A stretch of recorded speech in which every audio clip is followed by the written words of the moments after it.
If you struggle with housekeeping, I want you to know that you are in the right place because I have a method just for you, for the lady of the house. So I came up with a method, the lady of the house method, and I do share it in my life book, which is basically like a planner, but it also has a section dedicated to the everyday, which are the things that you would be doing every day, and then also a section dedicated to housekeeping. So we are going to be starting on the housekeeping portion of it. And I have a whole masterclass series that I did in the previous home that I was in, but I thought, you know what, it's time to revive this series. I know I got a lot of comments about that and what so many of you loved, and so here it is. We're bringing it back. This house is twice the size as the last house that I was in, and so I thought this would be great to cover because there are others that would like to know, and I've received questions about that, especially after moving in here. Is this method still something that you are able to use in your home today? So the short answer to that is absolutely.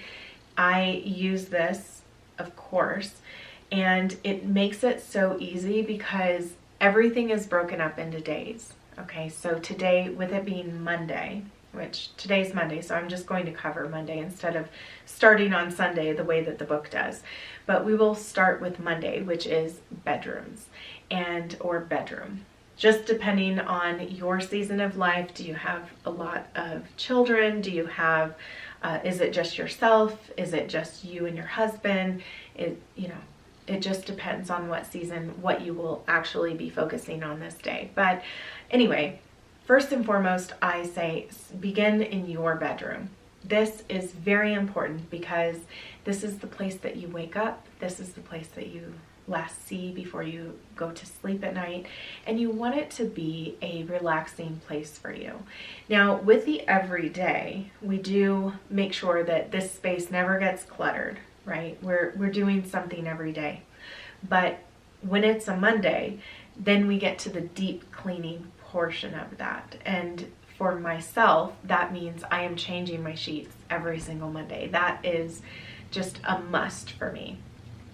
So that's what I'm doing today and we'll share with you. And I've already washed the sheets, but I do have a fresh set of sheets as well. I prefer to have 2 pairs of sheets per bed because that means that you're not just going to be waiting on the sheets to wash, especially if there may be a day that, I don't know, you have a lot of extra laundry to do. Like for myself, we have a lot of extra laundry to do right now with the kids having just gotten back from Bible camp. We just have so much. And then all of this laundry over here right now, this is my husband's, that it's not his day, that I would usually focus on it, but it's the day that he actually needed some stuff done. So I did it anyway. But then we also have a list of things that we also want to cover just to check, make sure that things that need to get done are getting done, like dusting the bedroom, the fans, the baseboards, things like that. But that doesn't mean that it happens every single week. So I do have a list of items that you might want to focus on, but it's not necessarily every single week. It's really up to the lady of the house. And that is the beauty of this method. Today we're continuing our Monday focus, the bedroom, with something that makes a bigger difference than you might realize: washing your bedding. We're not just talking about looks here. We're talking about rest, health, and peace of mind. Let's start with the basics, your sheets. Recent studies show that the average American washes their sheets every 24 days. And while that might sound normal to some, experts recommend something quite different. Your sheets should be washed once a week. If you have allergies, sensitive skin, pets in your bed, or sweat a lot, you may even want to wash them every 3 to 4 days. Why? Because as we sleep, we naturally shed dead skin cells, release sweat and oils, and come into contact with bacteria, dust mites, and more. It all settles into our sheets, whether we see it or not. When we care for our beds, we care for ourselves. This isn't about perfection. it's about peace. Fresh bedding invites rest. It renews the soul. It tells your mind and body, you are safe here. This is your place to let go. And the best part, these acts, washing, folding, smoothing, preparing, become a kind of ritual. They remind us that even the smallest corners of our life deserve intention and tenderness. If it's been a while since you've washed your comforter, or you can't remember when you last refreshed your pillows or duvet cover, take this as your sign, not of guilt, but of grace. And fresh bedding is one of the simplest ways to begin.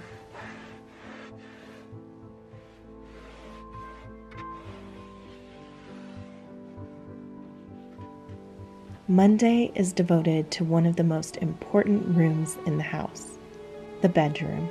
This is the room that greets you at the end of every day, the room where your body rests and your thoughts settle and your soul finds stillness.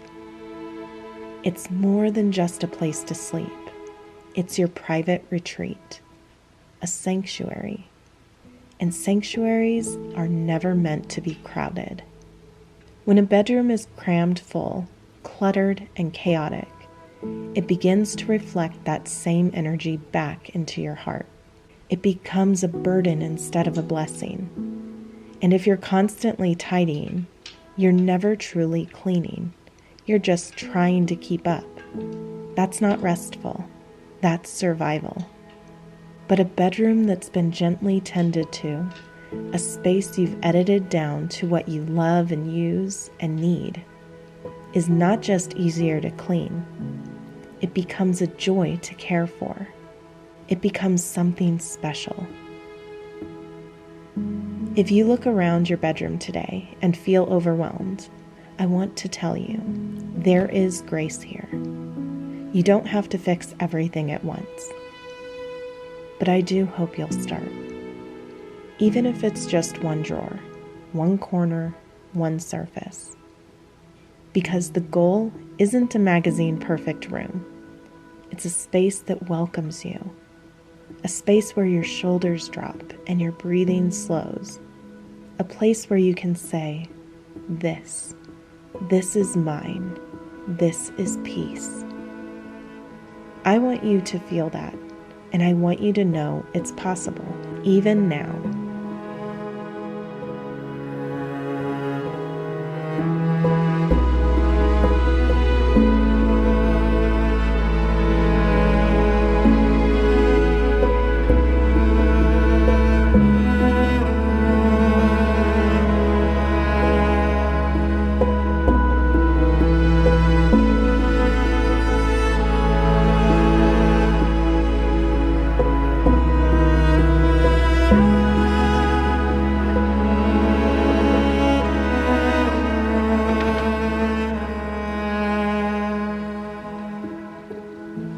A clutter-free, well-loved bedroom doesn't just serve your home, it serves your heart.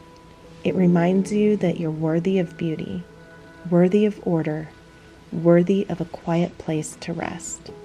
So today, clear what you can. Let go of what you no longer need. Open your hands and make room for rest. Because Monday is for the bedroom, and your bedroom is for you. Let it become a little piece of heaven on earth.